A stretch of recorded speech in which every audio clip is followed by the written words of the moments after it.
del hackeo y todo, no sé, creo que había cierto grado de vulnerabilidad también dentro de esa plataforma, ¿verdad? Algunos incidentes pasaban en ese entonces. Juan, ¿vos estás grabando, Juan?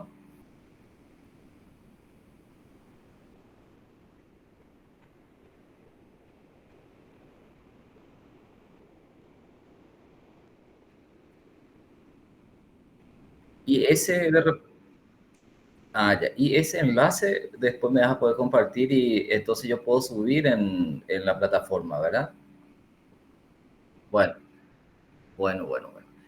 Eh, a ver, arrancamos entonces, ¿verdad? Ya que ya están los comentarios iniciales y bueno, decirle que todavía no ingresé a la plataforma, no subí nada, todavía terminamos las orientaciones de la primera clase y voy a hablar con el coordinador respecto a la plataforma, no sé si ya me creó mi clase, todavía no tengo información al respecto, ¿verdad? Pero seguro que va a ser de vuelta plataforma Moodle, que para mí que ya está solucionado el problema porque ustedes pasaron por una situación en ese sentido, ¿verdad? No obstante, ahora voy a hacerle la consulta eh, al ingeniero y ya arrancamos.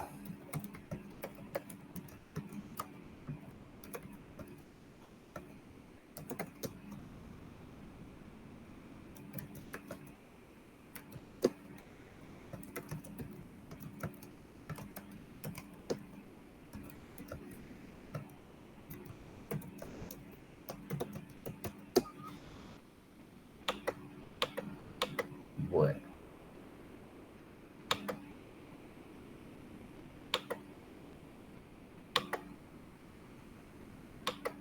ahí ya estoy. Bueno, ya estamos.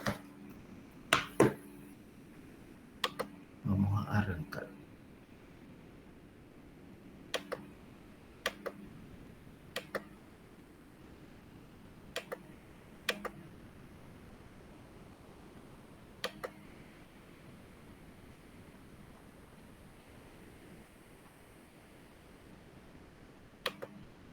Me confirma nomás que se está observando, ¿verdad?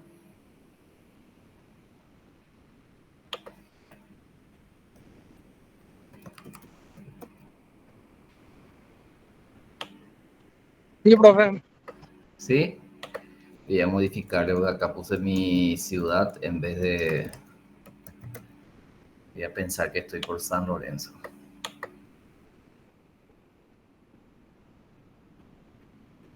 Sí,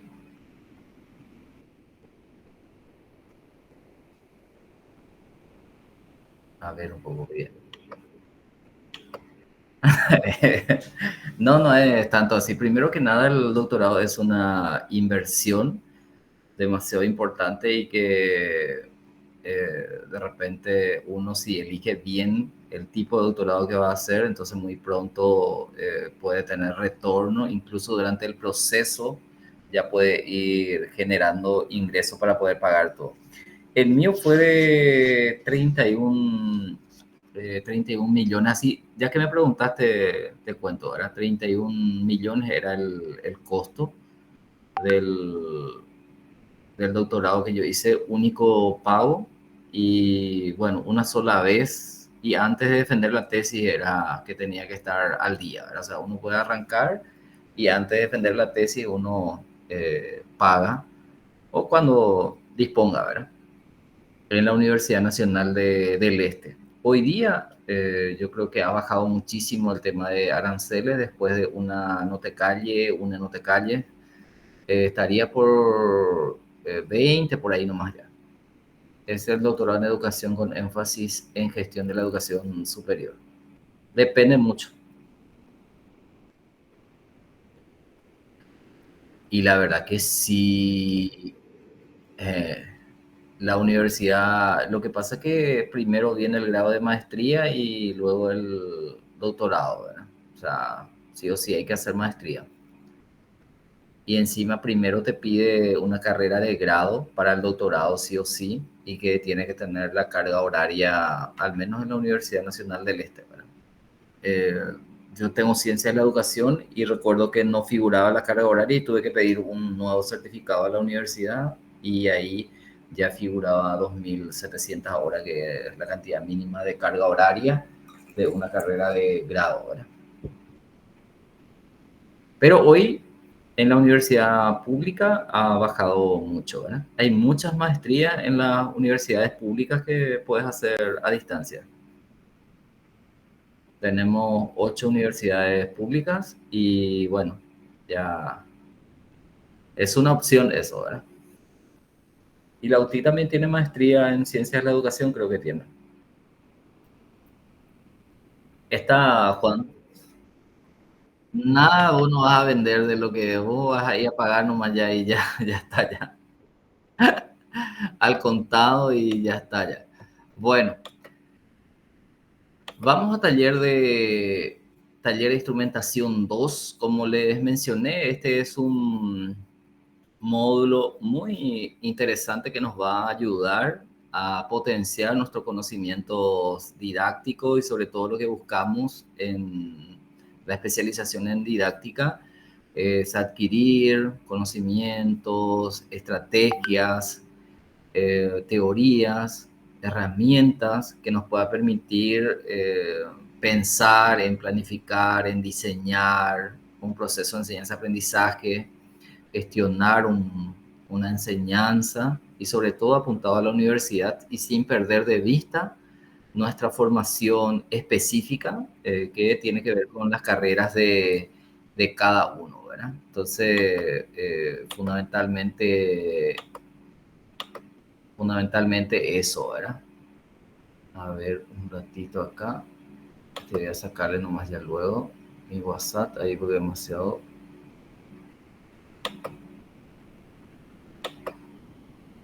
Pasa que van ingresando, entonces al hacerme el sonido, entonces trato de introducirle allí, ¿verdad? Bueno, vamos a la parte uno, socializar un poco lo que contiene el módulo en este caso, ¿verdad? Tenemos una guía de aprendizaje y las fechas para que podamos tener en cuenta son 5 sábados, desde hoy 10 de febrero al 9 de marzo de 2024. Para 9 de marzo nosotros tenemos que tener cerrado ya este módulo en particular, ¿verdad?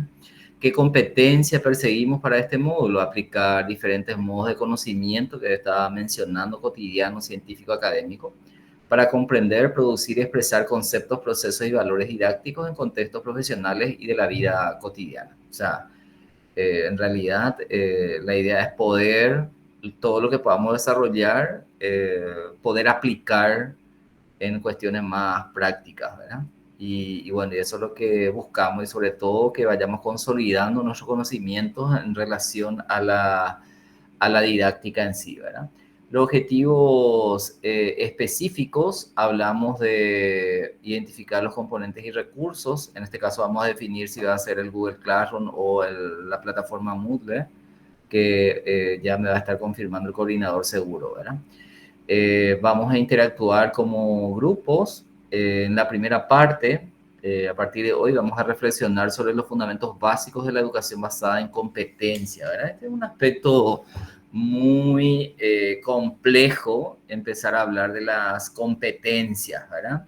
Y bueno, y este es el tema que nos convoca, ¿verdad? O sea, básicamente ya le adelantaba sobre qué ejes fundamentales va a girar todo el desarrollo del módulo, ¿verdad? Primer eje, digamos, está relacionado con el tema de las competencias, porque sabemos nosotros que hoy estamos llevando adelante la educación basada en competencias y eso implica entonces que tenemos que abordar en lo que significa y desde lo complejo que podríamos pensar en términos de hablar de competencias, ¿verdad?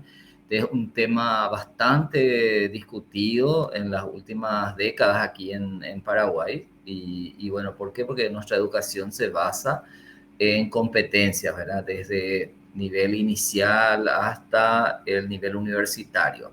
No hace mucho hablábamos todavía de un desarrollo por objetivo en las universidades, pero en las últimas, ya no hablo de los últimos años, sino en las últimas décadas, se ha orientado totalmente hacia el tema de las competencias, ¿verdad? Por decir, esta especialización en didáctica, este nuevo programa, arrancaba en el año 2010, básicamente. Yo recuerdo nosotros discutíamos el contenido de este programa. Anteriormente teníamos otro programa dentro de lo que es la didáctica y este en particular se viene desarrollando desde el año 2010. También en ese estudio de las competencias vamos a ver la estructura gramatical y ensayarnos un poco en cómo construir una competencia, y esto está asociado justamente a los indicadores de desempeño. Entonces la idea es identificar esta estructura gramatical, analizar los conceptos relacionados a competencias, capacidades, actividades, recursos y evaluación, que es lo que ustedes están utilizando para poder hacer sus prácticas, ¿verdad? Cómo están interrelacionados. Y aquí tenemos que ver lo que tiene que ver con ese alineamiento constructivo, ¿verdad? Ese alineamiento constructivo es demasiado importante, que no es otra cosa que ver si los recursos que voy a estar utilizando está realmente en coherencia con las capacidades que pretendo desarrollar en mi clase, ¿verdad? O si la evaluación que estoy planteando está relacionada justamente a las competencias y capacidades planteadas para el desarrollo de las clases, ¿verdad? O sea, a eso lo llamamos tipo alineamiento constructivo. Y no es tan fácil hacer una planificación, aunque hoy incluso con apoyo de la inteligencia artificial también podríamos mejorar. Pero aclarar también ese punto del tema de la IA, no sé si en qué medida ustedes han abordado la inteligencia artificial en este módulo, porque es un tema que cada vez va permeando más el tema de la educación y los diferentes ámbitos, y la didáctica no va a estar exenta del uso de la inteligencia artificial, pero como apoyo, ¿verdad? Eso es lo fundamental y que tiene que ver ya con nuestra capacidad también de poder saber gestionar dentro de la inteligencia artificial, que nos puede inclusive ayudar para poder mejorar nuestras planificaciones, nuestras propuestas, ¿sí? Entonces, no como para copiar y pegar, porque eso realmente va a ser algo grave también, pero sí como apoyo de repente. Es fundamental el uso de la inteligencia artificial en este momento, ¿verdad? Bueno, nuestro objetivo sigue. Vamos a confeccionar una matriz, o sea, confeccionar matrices adecuadas para el alineamiento constructivo que ya les mencioné, entre competencias, capacidades, actividades, recursos y evaluación. Emplear procedimientos técnicos válidos mediados por TIC para la elaboración de instrumentos de evaluación con un enfoque basado en competencia, ¿verdad? Y ahí, acá justamente nosotros vamos a buscar todas las estrategias posibles cuando lleguemos a este punto de ver estos instrumentos de evaluación, no solamente utilizar las aplicaciones disponibles, ¿verdad? Dentro de lo que eh, sería el tema de instrumentos de evaluación, ¿verdad? Cómo podemos aprovechar todas las aplicaciones que existen para poder construir instrumentos que puedan dar cuenta de este alineamiento constructivo que estamos mencionando, ¿verdad? Y mediadas por las tecnologías de la información y de la comunicación. En el 8 tenemos, como se darán cuenta, estos son objetivos así muy específicos. Utilizar indicadores de desempeño para evaluar actividades de aprendizaje durante el proceso de enseñanza-aprendizaje. Consolidar un poco ese conocimiento que ustedes de hecho ya lo están teniendo en relación a los indicadores de desempeño. Nosotros hablamos mucho de indicadores de desempeño cuando hablamos de la educación basada en competencias. ¿Por qué? Porque lo que se mide es el desempeño de la persona, del estudiante, y por lo tanto se deben tener en cuenta estos indicadores creíbles, observables, verificables, ¿verdad? En todos los sentidos, y para ello hay ciertas condiciones en cuanto a su construcción para que pueda reunir las características que nosotros precisamos para poder medir el desempeño, ¿no? Y reflexionar sobre la importancia de la planificación y evaluación por competencia en un entorno en línea también, ¿verdad? Que sería uno de nuestros objetivos, ¿verdad? Para mí estos objetivos así son bien específicos y que está previsto desarrollar en estos 5 encuentros que estamos arrancando en el día de hoy, ¿verdad? Vamos a tener como metodología las actividades individuales, en pares, sincrónicas, asincrónicas, foros, todas las actividades. Un ratito. La idea está muy fuerte ya acá. Clases sincrónicas, clases asincrónicas, foros. Y estoy planteando que para este módulo que todas las actividades sean obligatorias, ¿verdad? Bueno, acá como que les decía, hay todavía una confusión. No sé si ustedes ya han accedido, si me pueden confirmar eso, a la plataforma nuevamente, si ya se solucionó eso. Sí, profe, ya se solucionó. Ah, ya, entonces vamos a utilizar la plataforma Moodle, ¿verdad? Bueno, contrato. No, no me responde luego todavía el señor, ¿verdad?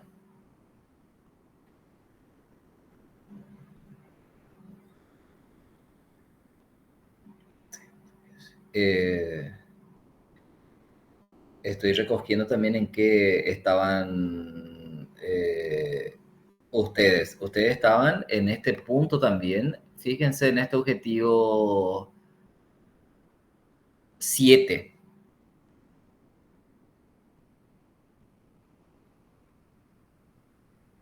Estaban trabajando con Sonia la elaboración de instrumentos de evaluación y herramientas de calificación, ¿verdad?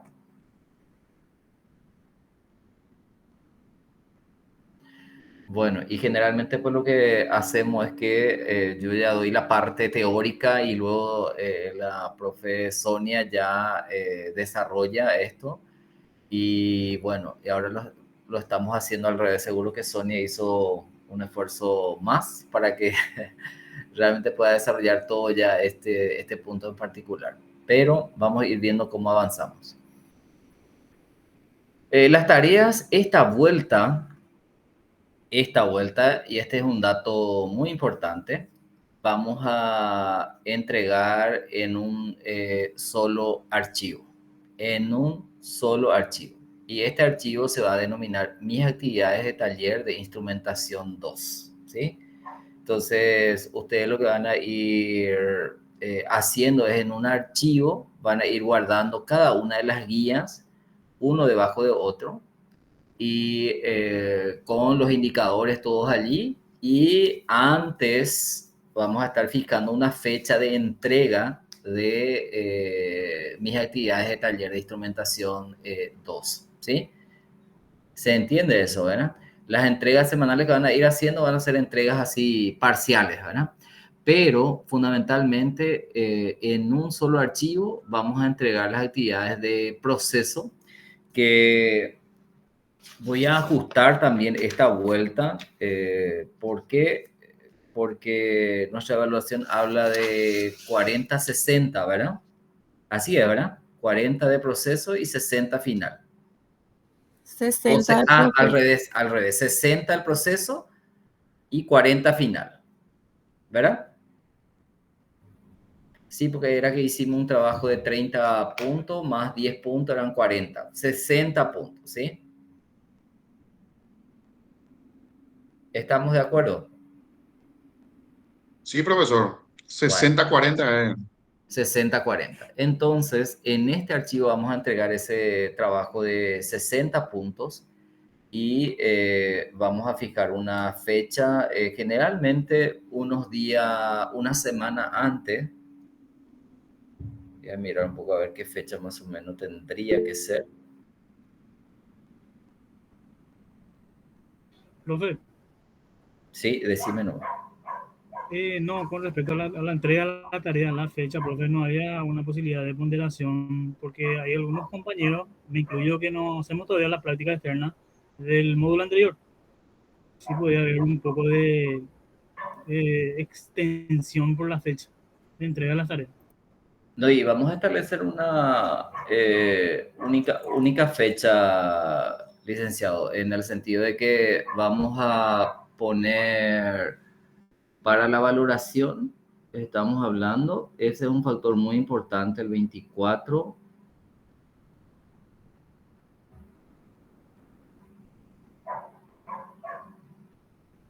Ese sábado 2 tendríamos que hacer una última actividad y tal vez ese...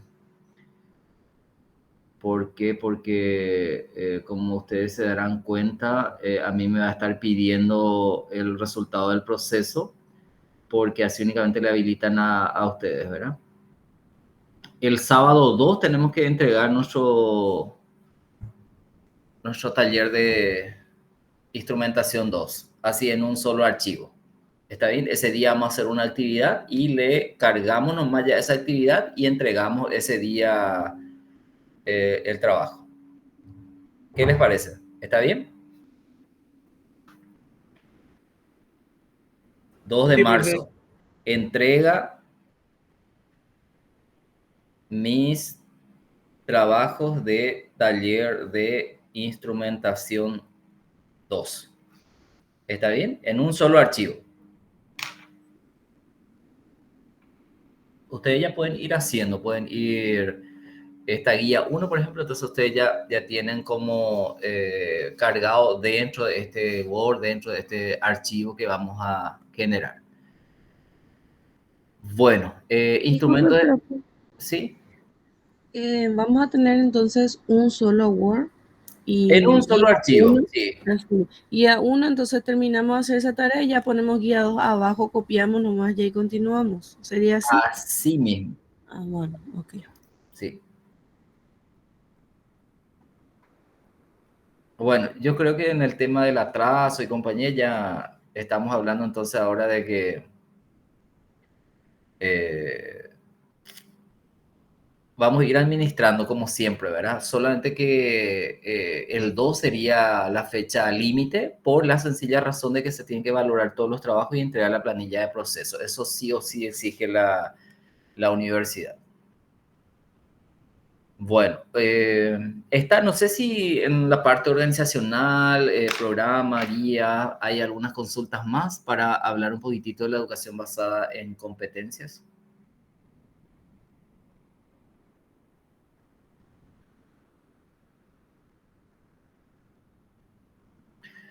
Bueno, vamos a avanzar. ¿Qué es la educación basada en competencias, verdad? Revisamos un poco lo que menciona Collen y Goodyear, 2015, modelos tradicionales de aprendizaje versus la educación basada en competencias, ¿verdad? Entonces, hablábamos de que venimos de un modelo así más de objetivos y que en las últimas décadas entramos fuertemente a este modelo de educación basada en competencias, ¿verdad? Eh, una de las diferencias fundamentales es el tiempo, ¿verdad? Variable, es decir, no es algo fijo, ¿verdad? Porque dentro de la educación más tradicional, digamos que se tienen que lograr los objetivos en ese tiempo, en ese proceso. No.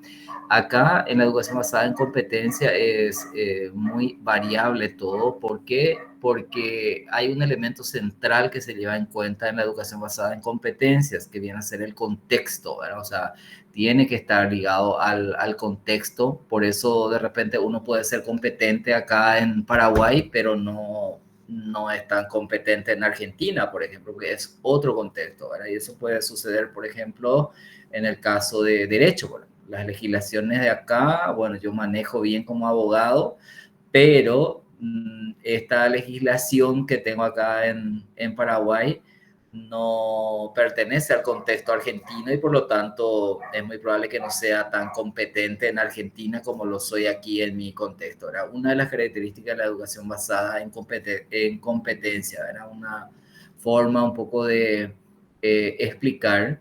Dentro de la educación tradicional es posible dominar algunos conceptos y dentro de la educación basada en competencias tenemos que dominar todos los conceptos. De manera que aquí también en la educación basada en competencias es muy importante la teoría, porque solemos escuchar a veces, hoy nuestros estudiantes como que ya no saben más nada, no estudian más. Es importante el tema del conocimiento, ¿verdad? Que sabemos bien, viene de la teoría más conductista, pero si algo vamos a rescatar de esta teoría conductista, lo primero que hay que rescatar son los saberes, son los conocimientos, son los conceptos en sí que hay que manejar. De hecho, una primera línea tiene que ver con lo conceptual dentro de lo que es la educación basada en competencias, ¿verdad? El contenido dentro de la educación basada en competencia, más personalizado, más individualizado, o sea, depende mucho de cada persona, ¿verdad? Entonces hay que apuntarlo hacia allí, aunque esta es una cuestión siempre discutible. ¿Por qué? Porque es muy difícil, tipo eh, entregar estos contenidos así más personalizados, pero en todo caso hay que atender mucho el tema de la diversidad, el tema de la inclusión, ¿sí? El tema de las necesidades específicas de apoyo educativo, y bueno, todo eso tiene que ser atendido dentro de lo que es el proceso de enseñanza-aprendizaje, ¿verdad? El ritmo es como muy variable. Una competencia puede ser lograda ya por María en un tiempo récord. ¿Por qué? Porque sus conocimientos básicos, sus saberes previos son diferentes, sus experiencias de aprendizaje son diferentes al de Juan y por lo tanto María de repente puede ser que ya consiga esa competencia en un tiempo distinto al de Juan, sencillamente por sus experiencias, por su historia, porque todo eso se lleva en cuenta dentro de lo que es la educación basada en competencia. Y ahí está el ritmo va a ser muy variable, inclusive en la educación básica, cuando se aplica la teoría de Piaget, ¿verdad? Que habla de la psicogénesis, ¿verdad? Ustedes saben y todos sabemos que la teoría de Piaget es una teoría emergente, la psicogenética, y allí, por ejemplo, unos niños cuando estudian por sonido, por ejemplo, tienen unos ritmos así totalmente variable, distinto. ¿Por qué? Porque depende de cada una de las experiencias que van teniendo para que puedan llegar a leer. Por ejemplo, si estudian por sonido, algunos ya leen en preescolar, otros, sin embargo, mayo más o menos del preescolar, cuando están cursando, ya empiezan a leer, otros, sin embargo, en noviembre, y todo eso representa como un proceso y como una adquisición así muy variable, porque depende de tantos factores que inciden en la vida de cada una de las personas para que su desempeño realmente pueda ser observable, pueda ser medible. No es una cuestión automática, no depende totalmente de la enseñanza que pueda brindar el docente, ¿verdad? Por eso muchas veces hablamos de esta interdependencia de lo que viene a ser la enseñanza y el aprendizaje, ¿verdad? Porque no todo lo que enseñamos son aprendidos justamente, ¿verdad? Porque eso depende, porque el aprendizaje es un proceso muy interno que ocurre en la persona, ¿verdad? Es algo interno que ocurre en la persona y del cual esa persona es justamente responsable, ¿verdad? Porque esa es su condición, su contexto es lo que va a permitir conectarse al proceso de enseñanza-aprendizaje, pasar por el proceso, pasar por la experiencia y evidentemente para que eso ocurra, también esa variable fundamental, clave, profesor, tiene que generar esas condiciones con estrategias activas, dinámicas, ¿sí? Y reitero, hay muchísimas variables que puedan incidir. Por algo, hoy se discute el tema de hambre cero en las escuelas, por ejemplo, ¿verdad? Que también es una variable, es una condición. Bueno, todo esto que estamos mencionando hace que el ritmo sea justamente variable en cuanto a la adquisición de competencias, en cuanto al desempeño que se puede observar en los estudiantes. Y dentro de la educación tradicional, algunos estudiantes tienen éxito, dice Cole, y en la educación basada en competencias, más estudiantes tienen éxito. Incluso cuando hablamos de estos estudiantes que tienen éxito, ¿no? Hoy nos preguntamos mucho, ¿verdad? ¿Cuántos estamos aprendiendo en nuestros colegios, en nuestras universidades? Y cuánto estamos aprendiendo fuera de las instituciones educativas, ¿verdad? ¿Cuánto estamos aprendiendo como estudiantes, como profesor, fuera de las instituciones? Yo imagino lo que va a ser de aquí a 30, 40 años, ¿verdad? Nuestras instituciones educativas, ¿verdad? Porque con el avance de la inteligencia artificial y bueno, pareciera ser que hay un ritmo muy acelerado en cuanto a su incorporación por parte de los estudiantes y no tanto así del profesorado. Entonces puede haber también allí algún desfasaje y bueno, por lo tanto nosotros quienes nos estamos preparando para la enseñanza en la universidad tenemos que nutrirnos de conocimientos, capacidades, destrezas y sobre todo también estas habilidades blandas que tenemos que llevar muy en cuenta a la hora de gestionar un proceso de enseñanza-aprendizaje, ¿verdad? Que tiene un peso realmente extraordinario en este momento, ¿verdad? Bueno, algunas de las ventajas, las instituciones logran satisfacer mejor las necesidades de los estudiantes no tradicionales, por ejemplo, los adultos, y pueden aprender de manera más flexible y económica y a su propio ritmo, ¿verdad? Estamos hablando de las ventajas de la educación basada en competencia. O sea, se vuelve como más flexible y no tan rígido como nosotros conocemos la educación más tradicional. Hablamos de este modelo más tradicional por objetivo, el alumno más pasivo, más receptivo. Ese un poco es el modelo tradicional. Y yo creo que nosotros quienes estamos acá hemos pasado por esa experiencia. Tal vez algunos de ustedes ya no, pero muchos de los que estamos aquí hemos pasado por esa educación. Y probablemente hoy sigue también estando presente estas prácticas tradicionales, ¿verdad? Porque aquel docente que se formó en una educación así muy tradicional eh, tiende a repetir esas prácticas, ¿no? Al momento de generar una enseñanza en el aula, ¿verdad? Los alumnos están mejor preparados para el mercado laboral. De hecho, la educación basada en competencia viene del mundo laboral. Es allí donde se vio esta necesidad de modificar y por eso la educación basada en competencias viene del mundo laboral, ¿verdad? Así como la responsabilidad social universitaria viene de la RSE, que viene a ser la responsabilidad social empresarial.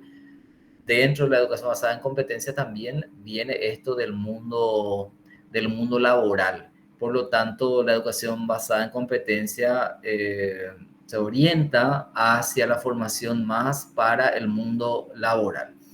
Dice allí que las competencias aprendidas son relevantes para los empleadores y son directamente transferibles al trabajo. Y ustedes saben hoy que, y ustedes están preparándose para enseñar en la educación media, la educación técnica profesional está generando reformas dentro de lo que es el bachillerato. Nunca antes, o sea, hace muchísimos años que no hay una reforma dentro de lo que es el bachillerato técnico cuando hablamos de técnica y tecnológica, es decir, en la parte específica. Y hoy se está impulsando estos cambios, estas transformaciones. El primero que ha implementado cambio viene a ser el bachillerato técnico en hotelería y turismo, que hoy se denomina bachillerato técnico en servicios turísticos, ¿verdad? Y bueno, ¿qué es lo que pretende eso?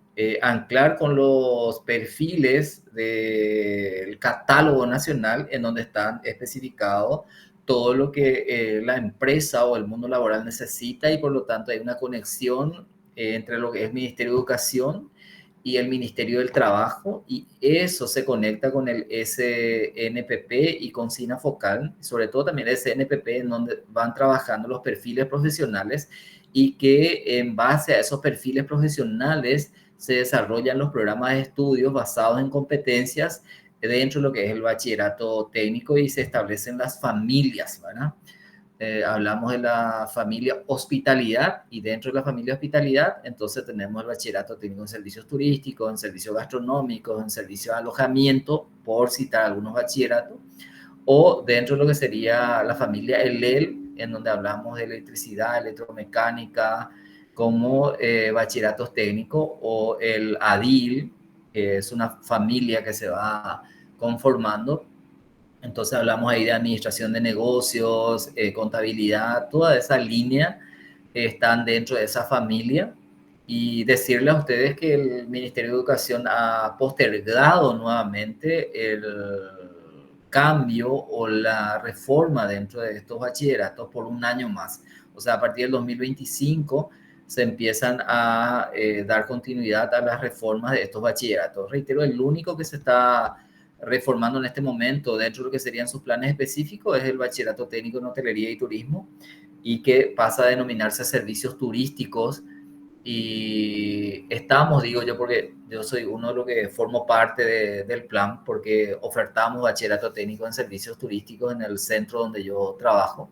Somos 21 instituciones a nivel país, entonces estamos en el segundo año y vamos a tener la primera cohorte, los primeros egresados en el año 2025, al término del 2025, los nuevos bachilleres en servicios turísticos, ¿verdad? Y en 2025 empiezan estos otros bachilleratos, ¿verdad? En este mismo momento, por ejemplo, hay capacitaciones a docentes.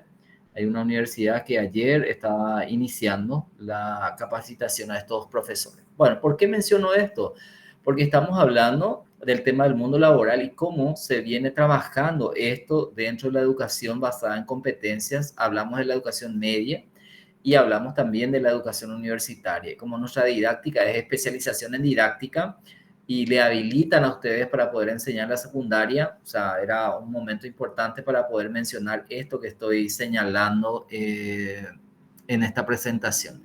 Los docentes pueden actuar como consejeros, orientador. Creo que hay alguien que quiere preguntar, ¿verdad? Porque yo no le estoy viendo a ustedes porque estoy viendo acá en pantalla ventajas, dice, ¿verdad? ¿Sí? Sí, buen día, profe. Patricia te saluda. Profe, justamente yo el otro día le estaba consultando al director de la sede de Lumaputá. Él nos había indicado que nosotros solamente estamos para enseñar la parte universitaria, ¿verdad? Que no nos habilitan la parte de secundaria. Porque a mí me quedó, yo recuerdo que usted ya nos había mencionado eso. Entonces volví a consultarle y ahí es lo que estaba mi duda. Hasta este momento habilita, hasta este momento. O sea, nosotros todos nuestros egresados de la UTIC, pues yo hace mucho que estoy en la UTIC y tengo certeza de eso, de que sí habilita. Ahora, no sé si cuando haya un nuevo manual o lo que sea, se va a modificar esto, ¿verdad? Por eso siempre yo hablo hasta ahora. Y todos los egresados quienes querían incursionar en la docencia secundaria, se han podido matricular y al matricularse ya pueden presentar su certificación, ¿verdad? Así que no todos manejan que la única didáctica que habilita para la enseñanza en la secundaria es la didáctica de la UTIC. O sea, nadie lo va a hacer tanta publicidad a eso, ¿verdad? Porque hay muchas competencias también en torno a esto. Yo les cuento que acá en Cabo Suyo solo comentarle a los jóvenes profesionales y muchísimo, porque a veces me consultan qué es lo que puedo estudiar, profesor. Entonces, de acuerdo a los objetivos que pretenden, entonces les mencionamos que la didáctica de la UTIC es muy pertinente para lo que uno persigue, es decir, la intención de trabajar en secundaria. Hasta este momento habilita, Patricia. Perfecto, profe. Muchísimas gracias. Lo que vos tenés que hacer es terminar en tiempo y forma, este año tenés que terminar y lograr ya tu título, ¿verdad? Entonces, cuando empiece el otro módulo de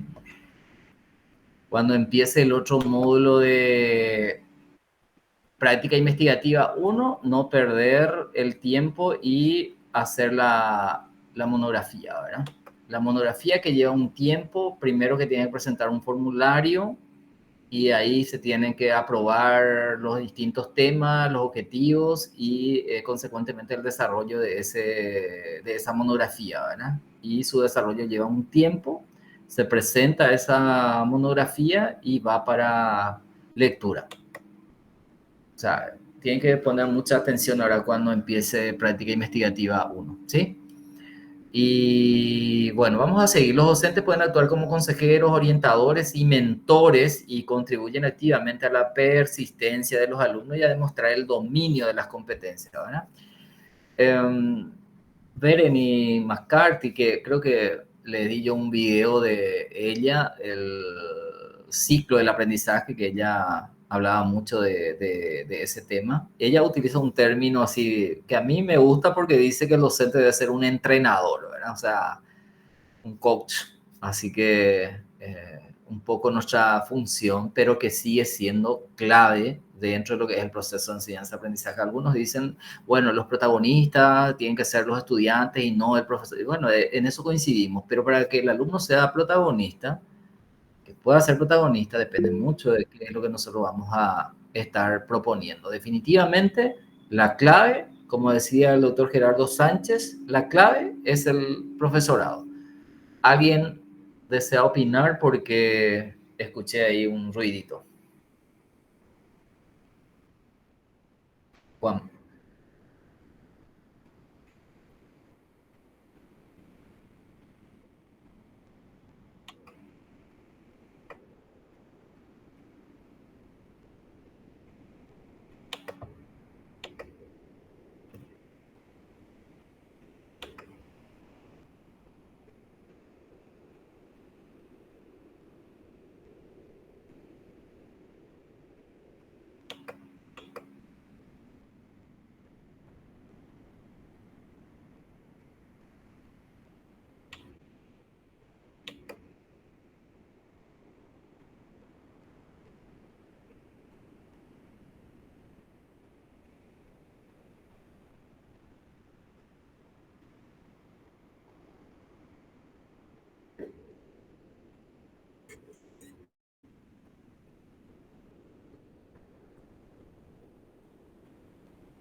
Sí, sí, sí, sí. Justamente como esto es un proceso, ¿verdad?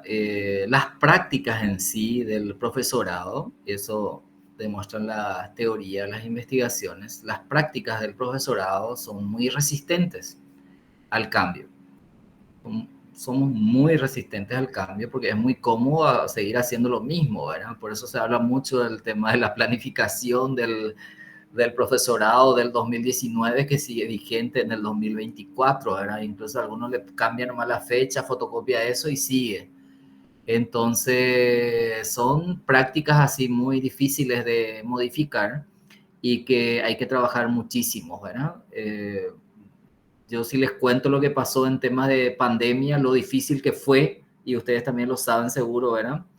Y han vivido y han sido parte de esas prácticas así complicadas del profesorado, en donde trasladaba la presencialidad a la virtualidad y en realidad era muy complicado eso. ¿Por qué? Porque no había unos conocimientos en muchos casos de cómo diseñar esta educación basada en la virtualidad y bueno, por ahí nos complicamos y hemos observado muchas prácticas así tradicionales y reiterar de que el profesorado por lo general son muy resistentes a modificar sus prácticas pedagógicas, ¿verdad? Entonces por ahí tenemos muchas cosas todavía que hacer, ¿verdad? Y coincido contigo, Juan, en el sentido de que la educación tradicional, el conductismo, está muy arraigado todavía en las prácticas pedagógicas del profesorado en todos los niveles educativos, ¿no? Bueno, vamos a avanzar un poquitito. Yo les mencionaba que nuestro primer objetivo habla de la educación basada en competencias y hay un factor clave que hay que manejar para saber un poquitito de hacia dónde viene este tema de la educación basada en competencias. Resulta que ahí vamos a estar hablando de los pilares de la educación. ¿Cuáles son los cimientos de esta educación que estamos teniendo en este momento, verdad? Allá por el año 2004, no 2004, en el año 94, y en ese tiempo empezaba la reforma educativa en nuestro país, la reforma que desafortunadamente no ha impactado como uno esperaba. Comenzaba desde el primer grado y algo gradual hasta que llega en 2002 a 2004 la modificación y la reforma dentro de lo que es la educación media y pasamos del cuarto, quinto, sexto curso al primero, segundo, tercero de la media y ampliamos la educación escolar básica, es decir, hasta el noveno grado. Eso fue como algo gradual, cada año se iba implementando. Y esto tiene sus cimientos, sus bases dentro de lo que serían los pilares de la educación. En ese año 94, la UNESCO, y en base a varios expertos a nivel mundial, se han reunido, han establecido unos documentos o han hecho algunos documentos y allí como presidente estaba Jacques Delors, entonces producen ellos un documento muy importante que ha impactado dentro de lo que es el mundo de la educación y hablan de la educación encierra un tesoro, ¿verdad? Dentro de esta educación que encierra un tesoro, vamos a ir mirando a los pilares de la educación, que reitero, es como la base de bases teóricas dentro de lo que es la educación basada en competencia, ¿verdad? Como les adelantaba, esto se realizó en el último cuarto del siglo XX y específicamente hablamos del año 1994. En ese tiempo marcados también por siempre, ¿verdad? En nuestro mundo, marcados por descubrimientos y progresos científicos. En ese tiempo hablábamos mucho, en la década del 90 ya empezábamos a hablar del tema de la globalización y que se ha potenciado mucho en la década del 2000. La humanidad es más consciente de las amenazas que pesan sobre su medio natural, ya se hablaba mucho de este tema del medio ambiente, que evidentemente es una cuestión que incide notoriamente porque vamos a hablar de estas tensiones aquí que se han dado justamente en relación a estos puntos, ¿verdad? El marco prospectivo, la educación o la utopía necesaria, ¿verdad? Y como presidente a Jacques Delors, ¿verdad? Este documento es lo que vamos a estar analizando. Hablamos como grandes desafíos, en primer lugar, las nuevas formas de cooperación internacional, la colaboración que se empieza a potenciar entre países, ¿verdad? Incluso en el nuestro discutíamos mucho esta cooperación de la Unión Europea, por ejemplo, ¿verdad? Que es una forma de cooperación a nivel internacional. No sé por qué regla de tres de repente que se querían derogar esta ley que no tenía nada que ver con lo que se venía manifestando como inconvenientes, ¿verdad? ¿Por qué? Porque la Unión Europea es la que viene financiando muchísimos programas y proyectos educativos a nivel Paraguay, ¿verdad? Bueno, y en estos puntos lo que quería mencionar es justamente lo siguiente, estas tensiones que hay que superar en el siglo XXI, ¿verdad? Y fíjense, la tensión entre lo mundial y lo local, entre lo universal y lo singular, la tensión entre tradición y modernidad, ¿verdad? La tensión entre el largo plazo y el corto plazo, la tensión entre la indispensable competencia y la preocupación por la desigualdad de oportunidades, la tensión entre el extraordinario desarrollo de los conocimientos y las capacidades de asimilación del ser humano, la tensión entre lo espiritual y lo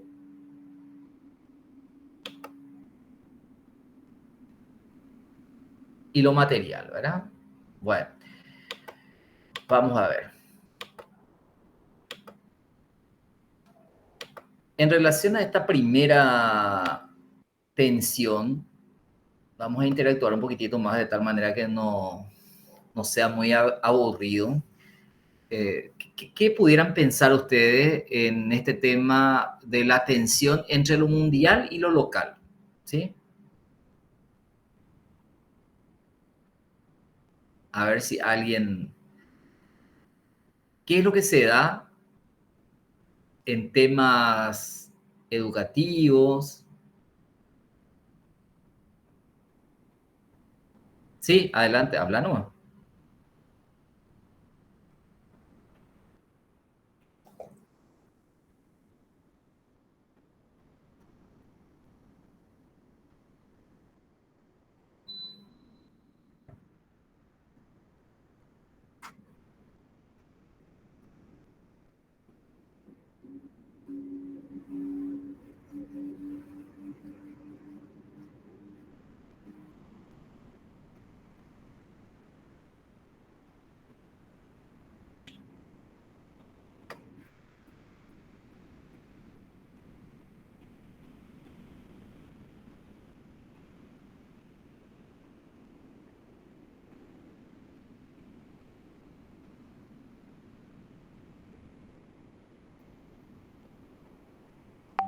Ujú.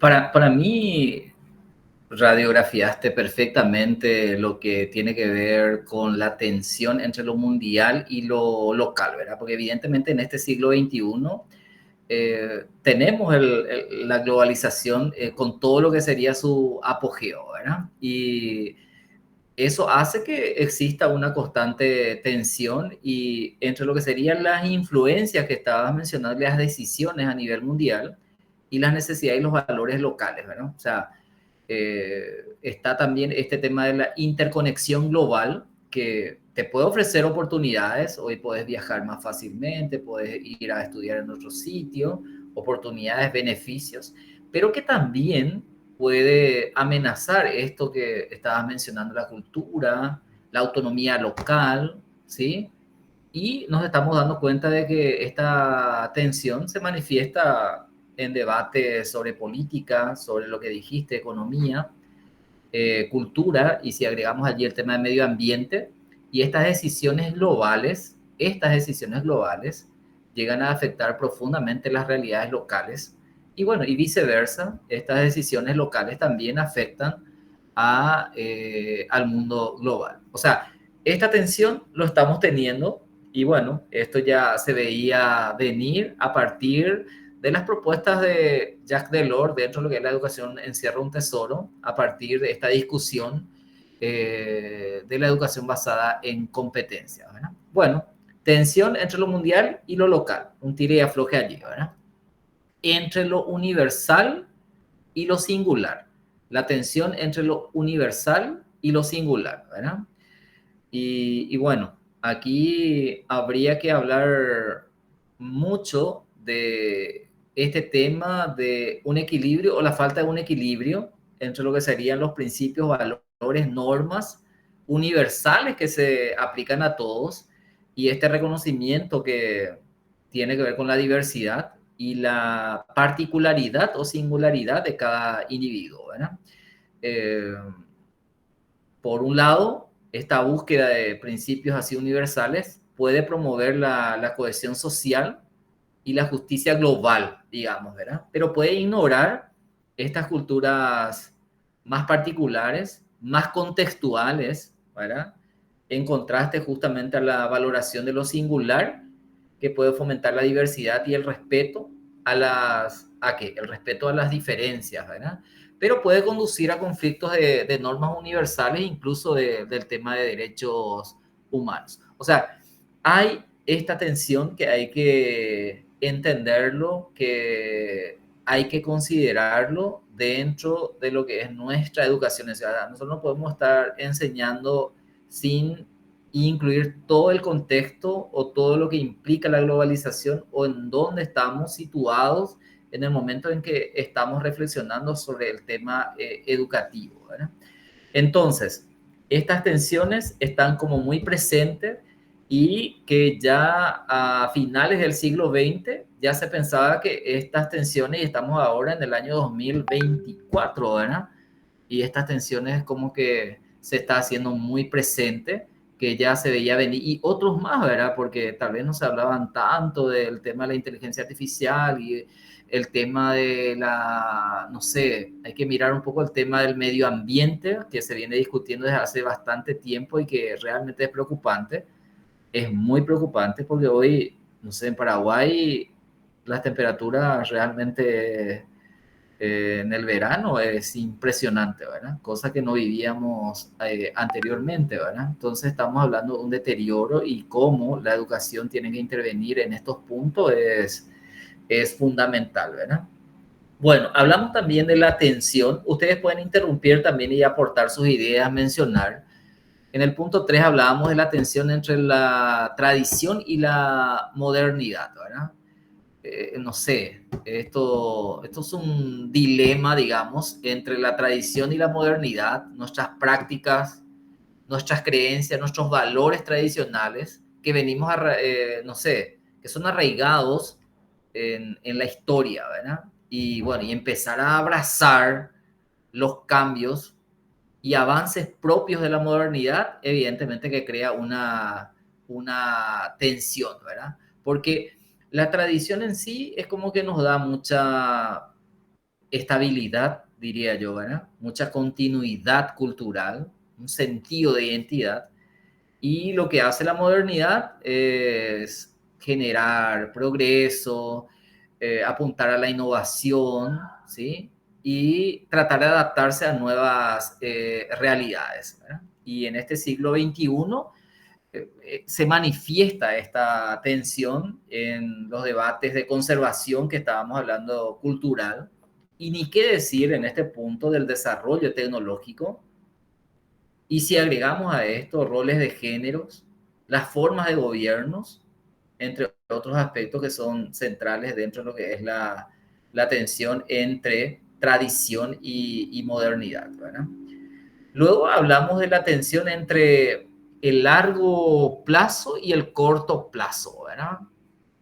No sé, yo relaciono esto mucho con la instantaneidad y con la gratificación inmediata, ¿verdad? ¿Sí? Por algo estamos conectados. No sé si cada uno nos hacemos un autoanálisis y vamos a darnos cuenta de que nos conectamos mucho tiempo al tema del celular en muchos casos. Y si observamos a nuestros niños jóvenes, requieren, gritan por obtener resultados instantáneos, por recibir una gratificación inmediata, ¿verdad? Y esto es justamente lo que hace que haya una tensión, lo que sería la planificación y la inversión a largo plazo, o las demandas que uno tiene, o la presión que uno tiene a corto plazo. Y bueno, esto también se va reflejando en las decisiones, ya sean políticas, económicas, medioambientales, y ahí están los intereses que pueden representar justamente ciertos tipos de conflicto, ¿verdad? Lo que sería cómo sostener, y bueno, también está el tema del bienestar a largo plazo, ¿verdad? Entonces, la tensión entre el largo plazo y el corto plazo a nivel más micro y a nivel más macro, digamos, podríamos pensar que esto se va generando en este siglo XXI, ya recorrido 24 años, ¿verdad? Pero que podríamos pensar que cada vez se acentúa más, ¿verdad? Pero este tema de la instantaneidad y la gratificación me parece a mí que está como muy presente en cuestiones básicas de nuestra vida diaria, y que no podemos dejar de lado al momento de generar, de diseñar un proceso de enseñanza-aprendizaje. Eso es importante que nosotros podamos entender y que podamos considerar al momento de gestionar el proceso de enseñanza-aprendizaje, porque no solamente vamos a estar centrándonos qué objetivo persigo dentro de lo que es el desarrollo de microeconomía en un módulo, sino que eso va mucho más allá de la cuestión precisa de la disciplina, sino que tenemos que estar enseñando en un contexto global en donde las variables que inciden allí tenemos que considerar indefectiblemente, ¿verdad? ¿Qué están teniendo fuera? ¿Cómo están pasando allí? ¿Cuál es la historia que traen consigo mismo dentro del aula? Todo eso son factores así muy importantes, ¿verdad? Y el quinto factor que le mencionaba, la tensión entre la indispensable competencia y la preocupación por la igualdad de oportunidades. No sé, yo creo que aquí podemos poner como ejemplo en esta sociedad el tema de los Nepo Babies, por ejemplo, ¿verdad? Es una sociedad marcada por la competencia y la meritocracia, ¿verdad? Y bueno, hay una exacerbación incluso de buscar el éxito personal en detrimento y en desigualdad de otras personas, ¿verdad? Si bien el tema de la competencia, si hablamos como competencia, puede ser un motor, digamos, de innovación y de progreso, también puede perpetuar el tema de la exclusión y la concentración de recursos en manos de unos pocos, ¿verdad? Entonces, aquí hay una tensión, y si miramos en Paraguay, yo creo que esto refleja un poquitito una preocupación que estamos teniendo en este momento, ¿verdad? La tensión entre la indispensable presencia de la competencia y la preocupación por la igualdad de oportunidades. Yo creo que cada uno puede sacar incluso sus propias conclusiones en relación a esta tensión que se da en este momento, ¿verdad? La meritocracia tiene que ser como una garantía de igualdad de oportunidades para todos los miembros de la sociedad. Podríamos pensarlo justamente en este punto que estamos mencionando, que serían como estas bases, estos principios que ya Delors dentro de la educación encierra un tesoro, que ya planteaban como un marco prospectivo en cuanto a lo que se venía en este tiempo, y tenemos nosotros hoy la oportunidad de poder revisar. Imagínense, 94, 2004, 2014, o sea, 30 años más o menos estamos hablando de estas ideas que se han promulgado en ese momento, ¿verdad? Creo que alguien quiere aportar una idea en relación a esta tensión entre la indispensable competencia y la preocupación por la igualdad de oportunidades.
Totalmente, Juan, así que me parece que así ahí estamos apuntando cuando estamos hablando de estas tensiones y me parece interesante desde todo punto de vista. Y bueno, vamos a avanzar con las dos últimas tensiones y cerramos por aquí esta parte, ¿verdad? Esto que viene, Juan, y todo que quienes estamos conectados, eh, yo creo que es el tema del momento, ¿verdad? La tensión entre el extraordinario desarrollo de los conocimientos y la capacidad de asimilación del ser humano. No sé si alguien quiere mencionar, opinar al respecto. Reitero, la tensión entre el extraordinario desarrollo de los conocimientos y las capacidades de asimilación del ser humano, ¿verdad? ¿Por qué? Porque estamos en una era del conocimiento o la era de la economía del conocimiento, en donde la información y la tecnología avanzan a un ritmo sin precedentes, ¿verdad? Entonces, en este escenario surge la gran preocupación sobre la capacidad humana para poder asimilar y utilizar de manera efectiva estos conocimientos, ¿verdad? O sea, ¿quién nos está preocupando en este momento por la presencia de la inteligencia artificial, por ejemplo? Aunque sondeando de repente, algunos inclusive que son profesionales, todavía ni sabe de la existencia de la inteligencia artificial, ¿verdad? O sea, algunos están un poco más avanzados, otros un poco más lentos, o sea, tenemos este escenario, algunos ni se preocupan, pero quienes ya vamos observando cómo se viene el tema del desarrollo tecnológico sin precedente, evidentemente que genera una preocupación y eso invita a una reflexión a partir de esta tensión entre lo que viene a ser la generación del desarrollo del conocimiento y las capacidades que tenemos los seres humanos de poder asimilar, genera reflexiones, preocupaciones, pero probablemente vamos a estar de acuerdo en que es muy difícil que este desarrollo del conocimiento a través del avance de la tecnología pueda reemplazar al ser humano, porque si vemos a la inteligencia artificial es que el ser humano nuevamente es la que tiene que darle, no sé, generar un prompt así que pueda darle buenas indicaciones y aprovechar eso, ¿verdad? O sea, tiene que asegurar otra vez al ser humano si realmente esas informaciones que proporcionan son fiables o no. Y bueno, se generan un mundo así como interminable, pero que necesitamos nosotros pisar ese escenario y bueno, darnos cuenta de que a pesar de los avances en educación y tecnología, la brecha entre el crecimiento del conocimiento y la capacidad humana para procesarlo y aplicarlo adecuadamente puede generar desafíos en áreas, en este caso, en primer lugar, la educación, las tomas de decisiones y la posibilidad de adaptarnos a estos nuevos escenarios, a estos nuevos cambios que se dan a partir de esta tensión entre el extraordinario desarrollo de los conocimientos y las capacidades de asimilación del ser humano. No sé si alguien quiere agregar algo en relación a este punto.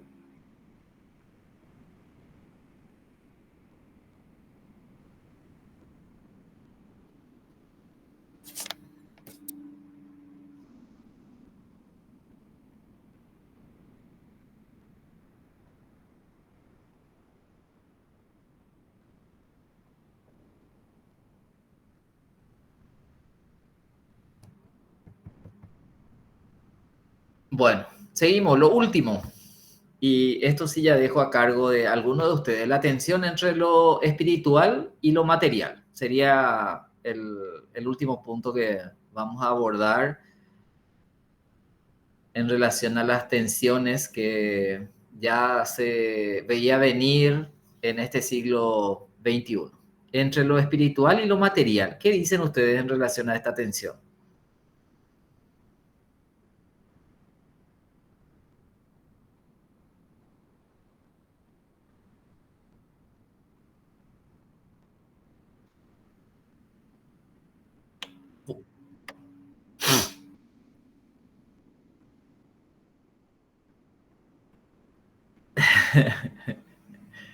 No sé. la tensión entre lo espiritual y lo material, ¿verdad? O sea, si vamos a ser bien concreto, existe una tensión entre estas necesidades materiales y las aspiraciones tal vez espirituales, porque hay un enfoque muy de acumulación de bienes materiales, el éxito material en sí, ¿verdad? Y bueno, frente a la búsqueda del significado de la vida, ¿verdad? ¿Sí?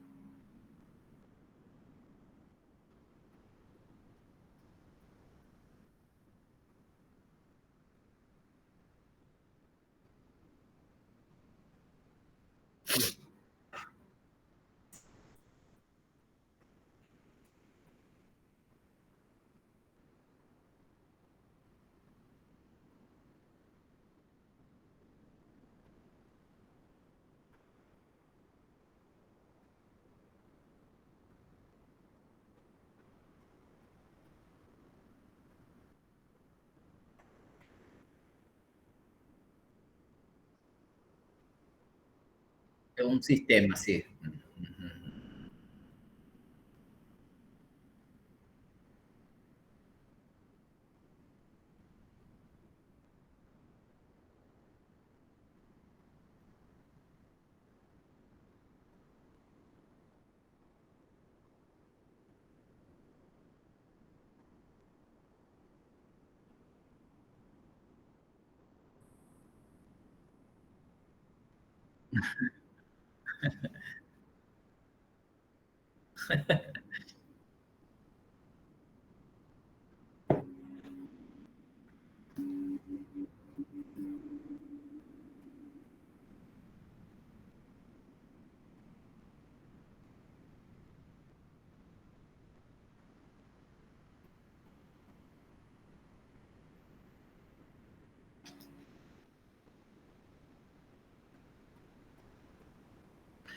Perfecto. Y agregar a esto para ir cerrando estos comentarios, breves reflexiones acerca de las tensiones que hemos mencionado. Y estamos en la tensión entre lo espiritual y lo material. Decir, y esto todos lo sabemos, ¿verdad? Que en este siglo XXI la atención hacia la salud mental, el bienestar emocional bueno, y la espiritualidad ha aumentado como una respuesta también a esta tensión, ¿verdad? Entre lo espiritual y lo material. Bueno, básicamente en este recorrido estuvimos viendo estas principales tensiones que verdaderamente tenemos que llevar en cuenta al momento de trabajar en el aula, ¿verdad? A ver si parece que no estaba proyectando. Unos 10 minutos más tenemos, o sea, 1 hora y media, con eso yo creo que es suficiente. No estaba proyectando. Bueno, pasamos de las tensiones a este cuadro de los aprendizajes fundamentales. Yo sé que ustedes ya estuvieron explorando esto y ya lo van manejando. Los aprendizajes fundamentales a partir de 1994, de Lord 96, González et al. 2003 y 2007. Bueno, hay varios autores que se han referido a esto. Estamos hablando de algo específicos y también algo general. ¿Quiénes se sitúan dentro de los que serían aprendizajes fundamentales en la parte genérica o general? Aprender a hacer. Entonces estamos hablando del saber hacer y en otras palabras sería lo procedimental. Aprender a ser, el saber ser, entonces estamos hablando del componente actitudinal.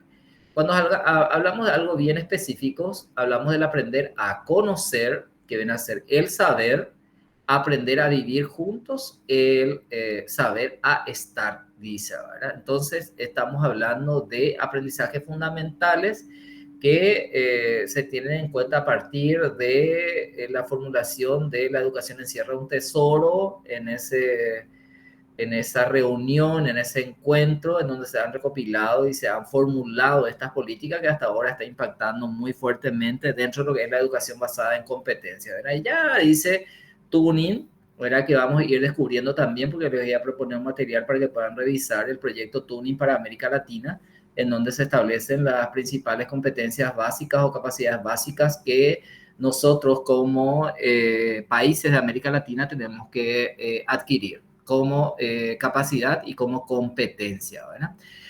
Básicamente hablamos de las competencias, hablamos de los pilares de la educación y estos aprendizajes fundamentales responden a los pilares de la educación. El aprender a conocer, aprender a hacer, aprender a ser, aprender a vivir juntos, ¿verdad? Y Paraguay, como país, lo ha agregado el aprender a emprender, el emprendedurismo, ¿verdad?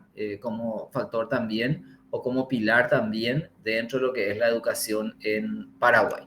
Y finalmente, nuestras reflexiones van a estar apuntando sobre estos puntos que estamos señalando y vamos a ver la primera guía para esta semana, ¿verdad? Bueno, la idea es trabajar, es hacer algunas reflexiones enlistando desafíos dentro de lo que es la enseñanza universitaria. O sea, Juan o José o Bellis, qué desafíos, a partir de todo lo que estamos hablando, están observando para la incursión dentro de lo que es la enseñanza universitaria, ¿verdad?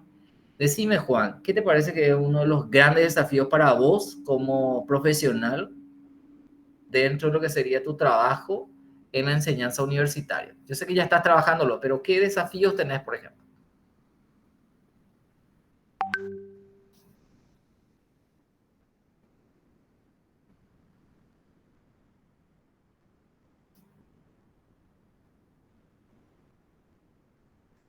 Ujú.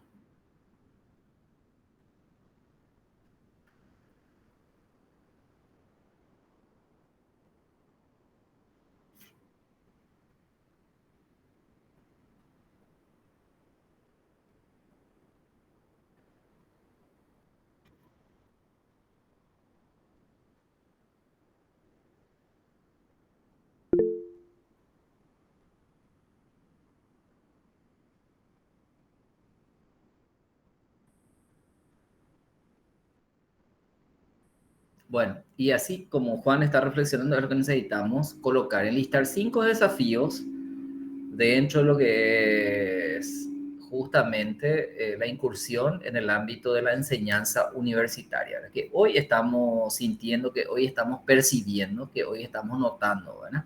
Bueno, ¿alguien creo que quiere decir algo? Por favor, adelante. Hola, profe, ¿me escuchan? Sí. Sí, para acatar nomás el tema de los desafíos.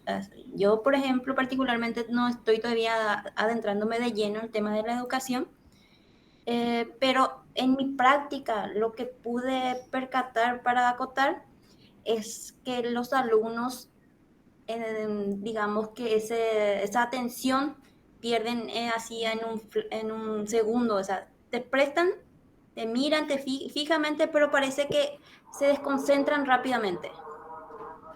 Bueno, va a ser un gran desafío eso entonces, ¿verdad? Hacer que los estudiantes puedan concentrarse, ¿verdad? Bueno, y entonces eso significa generar, uno de los desafíos va a ser generar estrategias de enseñanza, aprendizaje, no digo activa directamente, sino que interactiva, ¿verdad? Y cómo aprovechar más el tema de las tecnologías, ¿verdad? Tecnologías de la información, porque ellos están en ese mundo tecnológico, ¿verdad? ¿Sí? Tema de internet, definitivamente ha sido, o sea, ya forma parte de una necesidad básica y hace tiempo, ¿verdad? ¿Sí? Entonces, ¿cómo nosotros como profesionales vamos a incursionar en el ámbito de la enseñanza universitaria? Yo les cuento que para mí también es un gran desafío poder trabajar con ustedes, ¿verdad? Porque no es tan sencillo como se pudiera pensar, ¿verdad? Tengo que entender el contexto, el mundo en que estamos viviendo, cuáles son nuestros objetivos, nuestros propósitos, qué perfiles estamos persiguiendo para quienes participan de este programa de didáctica. O sea, todo eso tenemos que considerar a la hora de pensar. Bueno, seguimos avanzando. Escriban ustedes 5 características de la educación de hoy, ¿sí? ¿Qué características ustedes están observando? Por ejemplo, Juan decía hace rato que, bueno, están presentes todavía las prácticas conductistas. Bueno, eso estoy viendo ahora, escribo eso, ¿sí? No revisen nada de material todavía. Y después quisiera que busquen y seleccionen algún video sobre la educación del siglo XXI, ¿verdad? Y registrar en notas de clase y una breve conclusión. Ustedes ya saben las notas de clase.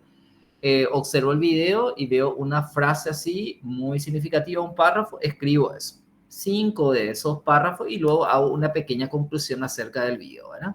Traten de colocar también el enlace del video, si pueden subir también dentro de esta guía, ¿verdad? El enlace dentro de esta guía, ¿no? ¿Sí? Posteriormente, dentro de lo que sería pilares de la educación, vamos a dar una lectura a los 4 pilares de la educación del informe de Jacques Delors, que se realizó con un gran número de colegas de la UNESCO. La educación encierra un tesoro. Es un texto fundamental y muy habitual en las reflexiones que se mantienen hoy en día acerca de cambio de la educación. Preparar un resumen de cada uno de los pilares y elaborar una valoración personal considerando algunos aspectos tales como acuerdos, desacuerdos, por qué, visión sobre los mismos en la actualidad, señala aspectos esenciales del tema. Bueno, ¿qué es lo que vamos a hacer concretamente? Algo sencillo. Aprender a conocer, puedo revisar el material, puedo inclusive copiar y pegar alguna frase y, no tan larga, poner el significado, el alcance del aprender a conocer. Pero a partir de eso, sí lo que necesitamos es el aporte personal, la valoración personal, mirar lo que coloqué allí en el aprender a conocer y hago una valoración personal. Allí entra la opinión personal de cada uno. Yo estoy de acuerdo con esto, estoy en desacuerdo, ¿por qué?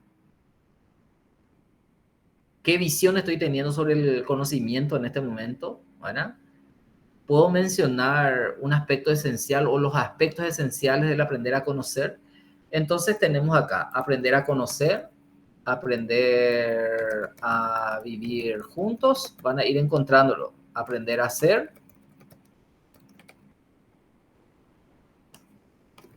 aprender a hacer, creo que era el otro, ¿no? Y ahí. Acá, una breve opinión. ¿Qué implicancia tiene la educación encierra un tesoro, ¿verdad? En un párrafo, y ya está. Por último, control de lectura, cómo aprender y enseñar competencias, leer el material. Capítulo 4, los fines de la educación en competencias son el pleno desarrollo de la persona, 61 al 81 nomás, 65 al 81, solamente en ese apartado, y podríamos procesar la información con un mapa conceptual. Solamente Mindomo como una sugerencia, si de repente ustedes pueden usar esto para hacer un mapa conceptual. Si les es pertinente otra o están habituados a utilizar otra aplicación para hacer un mapa conceptual, pueden utilizar como Google Eat, puede ser Sematool, o pueden hacer en el Word, como a ustedes les quede mejor. Solamente esto de mindomo.com es una sugerencia que permite realizar, ¿verdad? Mapa conceptual. Y una breve conclusión con respecto a lo leído y analizado, ¿verdad? Este va a ser una primera actividad. Voy a agregar voy a revisar bien el tema de los puntajes porque quiero llegar a 60 y luego voy a estar subiendo, voy a revisar lo que se viene para la clase 2, clase 3, 4 y voy a ver con cuántos puntos se queda esto para que podamos hacer números redondos, digamos, y no tener inconveniente de hacer porcentualmente, disminuir, porque era de 12, de 15, cosa que me había pasado en el módulo anterior, entonces me costó ahí ir sacando por porcentaje para poder sacar la nota final, ¿sí? Entonces esta vez voy a hacer como algo bien concreto, ¿verdad? Estamos, un punto que yo voy a mejorar en este taller de instrumentación 2.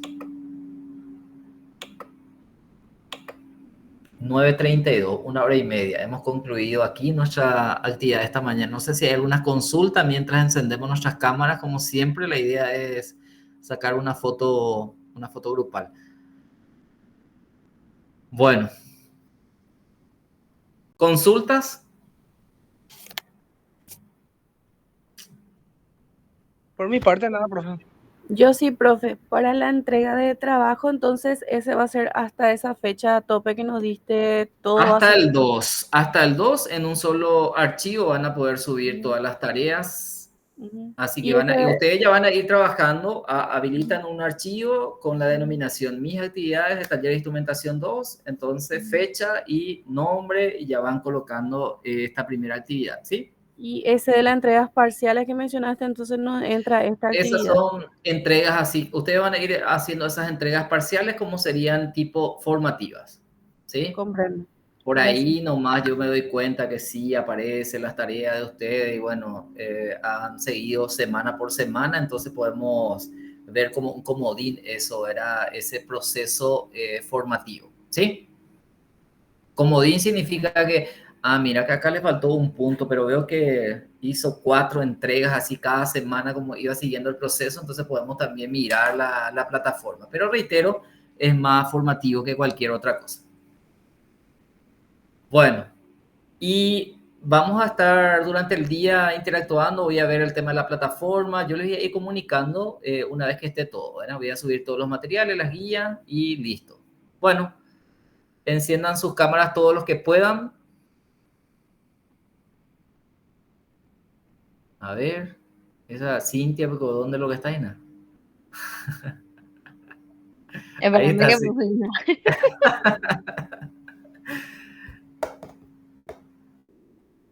A ver, Manuel también allá. Manuel está manejando, creo que tiene su auxiliar ahí que está enfocando la cámara, parece, ¿verdad? O si no, tiene ahí sujetado por el vehículo, algo así. Samuel también está así. Ahí está Cintia, apareció Cintia. Bueno, vamos entonces, 1, 2, 3 y una captura. Seguro que ya está. Bueno, un placer. A las órdenes, ustedes ya saben. Cualquier cosita, estaré pendiente por ustedes. Buen fin de semana. Buen fin de Gracias, semana. profe. Buen fin de semana para Gracias, todos. profe. Gracias, Gracias, gracias. gracias. Buen fin de semana, profe. Hasta luego, Gracias, compañero. hasta Hasta luego. luego, profe.